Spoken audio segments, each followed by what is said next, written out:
This is a historic and strategic communication between Firas Nasser, the founder of the co-creation movement, and the United States of America under the leadership of President Donald Trump. We hope by the end of this communication to establish the co-creation movement as an intergovernmental organization that empowers young people globally and act as a refuge for young people from discrimination and empower them through working on global causes such as the Sustainable Development Goals.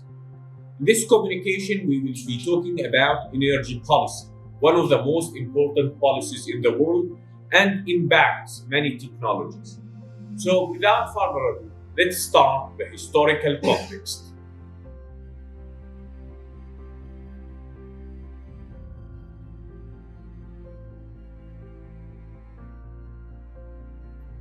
So historically, the European Union was leading in terms of the green energy and green technology push. They were the first to produce renewable energy solar panels and many other technologies. Then the United States have introduced the company Tesla, and finally China became the global leader in renewable energy technology. This historical facts has changed energy policy across time. Today, China has 32% of their energy mix coming from renewable energy, and they are producing 1,500 gigawatts of renewable energy. This is more than the European Union and the United States combined. The European Union produces around 614 gigawatts and has 43% of their energy mix coming from renewable energy. And the United States is producing around 315 gigawatts and it has around 11% of their energy mix. This fact has led to a complete change of how countries view energy policy.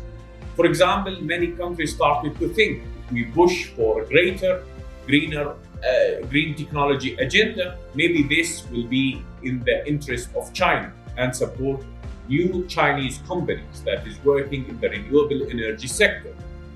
So many countries started to think that we would like to be energy independent first, then to become renewable energy technology independent second, and third, to tackle climate change.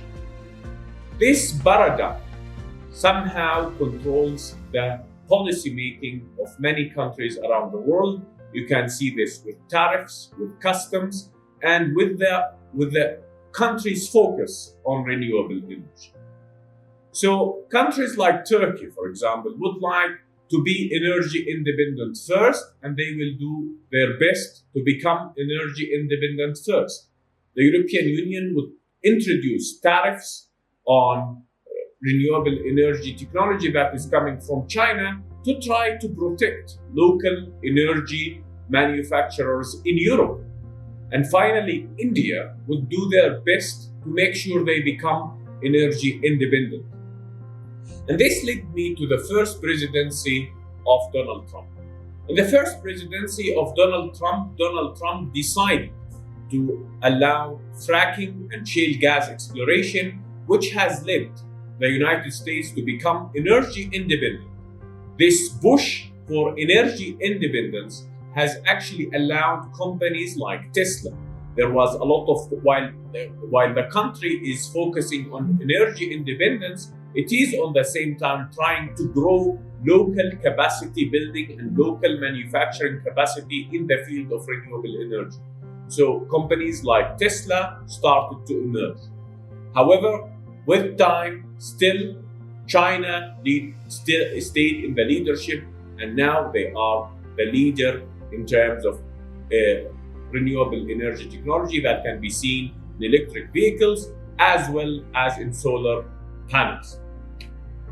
So now you are here if you would like to push for climate change agenda and green technology agenda, you need to think about that we would like to make sure that maybe we accept the China leadership in renewable energy as an exchange of the United States leadership in terms of AI. This concept will help many countries to make sure they become energy independent and active participant in climate change.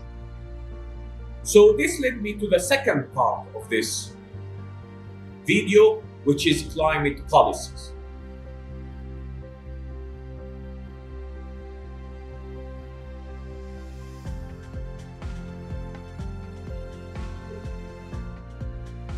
So today, climate change is a global problem, and many countries is working diligently to try to tackle the climate change, either by adopting net zero policies or trying to adopt green technologies and more. However, sometimes you will have president like yourself, President Donald Trump, who might not see climate change as a global problem, but actually see it as a local problem. And this is a new narrative. I did not hear about this narrative before, but for example, maybe the United States would think if climate change impacts reach the main United States land, then they can occupy other lands in the world to try to minimize the impact on the country in general. So you can occupy, or you might occupy a land like Greenland.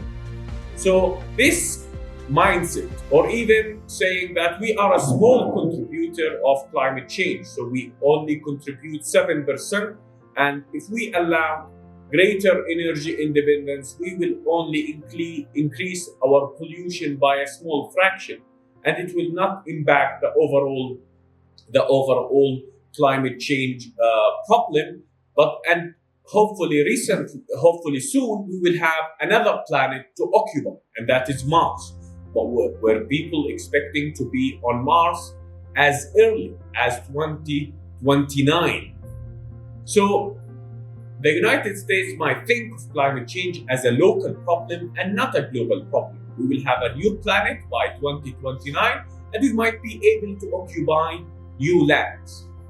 So in terms of who are the biggest polluters in the world? So China is in the lead. However, they are working diligently to reduce their emissions, keeping in mind that China is the factory of the world. So they contribute around 30%. The United States contributes around 14%, which is the second largest polluter. Then you have India and the European Union coming at 7%. This led me to talk about the third part, which is energy independence.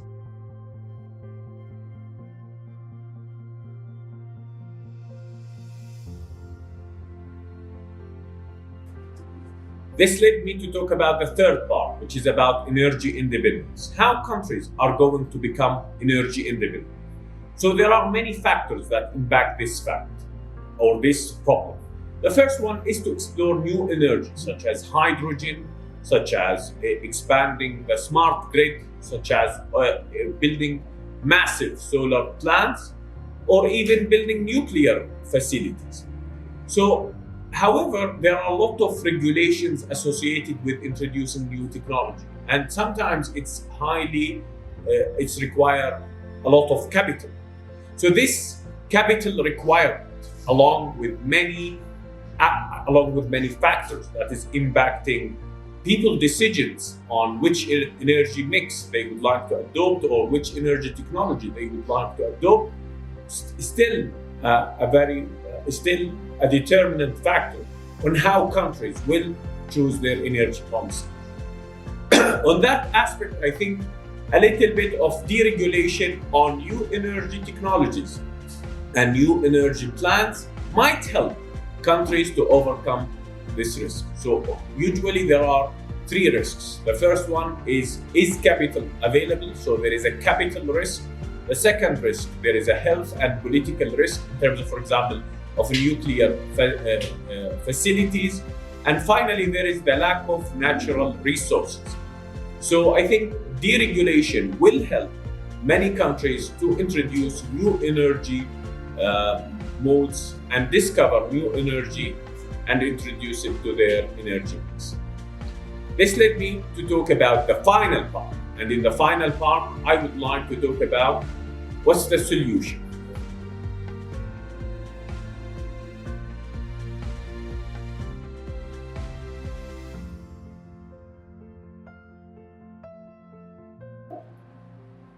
So the solution for various countries, including the United States, is to try to invest in new energy, such as hydrogen, such as nuclear plants sometimes, such as building massive solar power plants, or even trying to develop their capacity in renewable energy technology.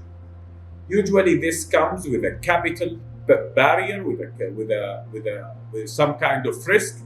However, it might be the only solution if we could not colonize space, and it might be one of the very few solutions to try to tackle climate change and still think about it as a global problem. So this was our communication with the United States of America in terms of energy independence. We hope to see you in the next video. Take care.